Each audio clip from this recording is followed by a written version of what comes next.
I believe they did. Yeah, when it was just women. If there were men on the card, the men were always looked at as the headliners. But when there were just women on the card, Ethel especially, as Ramona said, Ethel was always considered like the top black star. So there were times that they were headlining, and that's why she said she started exercising her power and saying, if you're not going to let black people in, then we're not going to wrestle.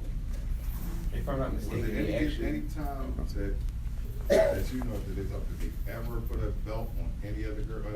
Yeah, actually, some of them have belts, and some of their children have their belts and stuff that they kept. So they did have belts, but it wasn't like they were just like on the cover of every magazine wearing their belt. It was they were given the belts and they just sort of like put it away like memorabilia.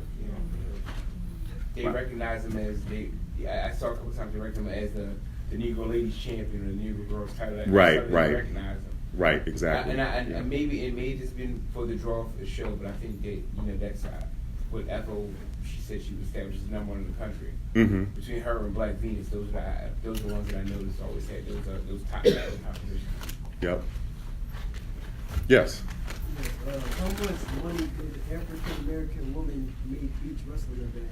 From the little bit that I could find out, it was like anywhere from like $50 to like $500. So it was like it depended on the match, it depended on the market, and just depended on the promoter and like how many tickets they sold.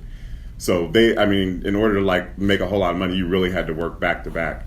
And Jeff Lean, in his book about Mildred Burke, he talked about like how she would do these brutal matches and like sometimes, dislocate her shoulder or have her ankle all messed up and have to jump in her car and drive hours and hours and hours before the interstate highway system to her next match, because it's like they were workhorses. It's like if you want to make money and your promoter wants you to make money, you just have to keep working nonstop.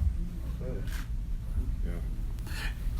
And of course, in the timeline at the end, what you find out is you hear them saying women can't headline. But see, because you got finished the production on this, what year? 2018. 2018. But things have changed because now we have Becky Lynch and Ronda Rousey headline of WrestleMania. And it was one of the biggest ones. So things have changed considerably. And we've had a black WWE champion with Naomi. And actually, they showed Alicia Fox, who became a champion. So things have changed. But, thankfully. But of course, the theme that you kept hearing is that Ramona Isbell and Ethel Johnson both said, we stopped watching. Mm-hmm.